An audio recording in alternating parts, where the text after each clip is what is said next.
Goa, known for the breeze, the cheap beers, and the beautiful beaches. But what's it that I'll be wearing when I enjoy the breeze and the beers at the beach? Let's find out.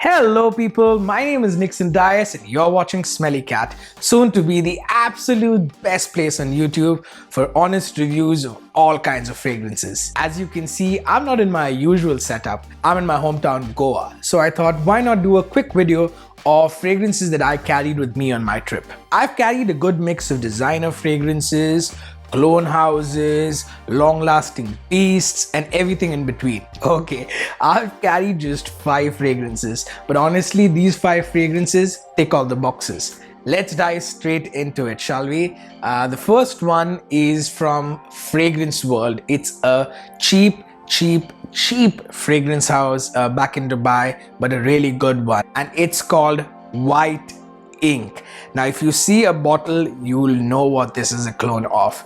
This is a clone of Lalique White. Now this one is called White Ink because they have another one called Black Ink, which is, as you guessed it right, a clone of Encre Noire. Why is it called Black Ink? Because it's a very dark fragrance and a very inky fragrance.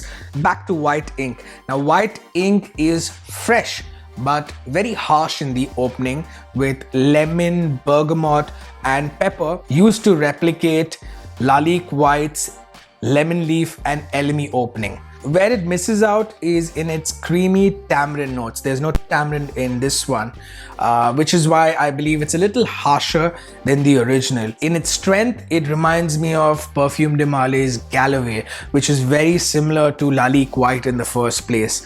But in the strength or the way it pushes itself on you, it reminds me of Galloway. It later turns into a very pleasant, soapy, musky smell that leaves a bigger trail behind than the original. Nothing more to say on this one except that it's a loud and screechy version of the original, and it's serving me pretty well in this hot, humid weather here in Goa. The second one that came with me to the beaches is Franck Olivier's Blue Touch. Now Franck Olivier's Blue Touch is a clone of Aqua di Gio. But don't listen to the ones that tell you that this is Aqua di Gio on steroids, because it isn't. Performance is about the same as Aqua di Gio, and it also smells a lot like the original. The only thing I'd add is that this one is a tad bit muskier, which makes it more wearable for a slightly older crowd as well. No complaints, easily available anywhere on the internet, no fuss kind of fragrance. It's called Franck Olivier's Blue Touch. The third one that flew with me to Goa is Issey Miyake's L'Eau d'Issey pour Homme. Now this one is a modern day classic that most of you probably already own. So I won't get into how this smells, but I always thought of this as a very nice summer afternoon scent and never really as a fragrance I'd wear to the beach. But the sharp and sour, bright and bitter combo really works on the beach, and I'm glad that I carried it with me on my trip. The next one is a super hyped fragrance, mostly by Jeremy Fragrance on YouTube, and it's a well-deserved hype. You already know what I'm talking about. I'm talking about Bvlgari's Aqua Amara, or the strength of the ocean, like Jeremy describes it. I actually owned this much before any YouTuber actually spoke about it. I loved it then and I love it now. This bad boy smells very complicated at first, but you soon realize that it's nothing but mandarin, neroli, some salty watery notes, patchouli, and some incense thrown into the mix. The most enjoyable part of this is when you catch whiffs or waves of it with the change in direction of the wind at the beach. What also deserves a mention is this gorgeous beach tan / copper colored droplet bottle, which is a good change from the blues and the greens and the turquoise bottles that you get to represent freshness. Get this, guys, close your eyes, buy it, because this one is the best performing summer scent out there.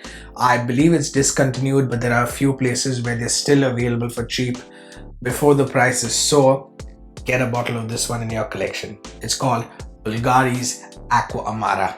Oh, I almost forgot to mention, my dad, who's 60 years old, is somehow a fan of this one too. He's usually into barbershop fragrances like Eau Sauvage and Brut and Aramis 900. For some reason on this trip, he has been asking for this one. Every time we step out, he's been taking this round bottle and spraying it on himself. He seems to like this a lot. Just thought I'd mention that. Alright, I'm very excited about this last one. It's my favorite and it might come as a surprise to some of you. It's called Mercedes-Benz cologne. This one smells like vacation to me. If you're in India, this one smells a bit like Limca or Duke's lemonade. For those who don't know, that's a ginger lemon soda extremely popular in the 90s. And that's what Mercedes-Benz cologne smells like. It's uplifting, instantly bringing a smile to my face every time I spray it. Why I love it for the beach is every time it comes in contact with water or you sweat a little, it comes back to life. Man, very refreshing yet relaxing scent.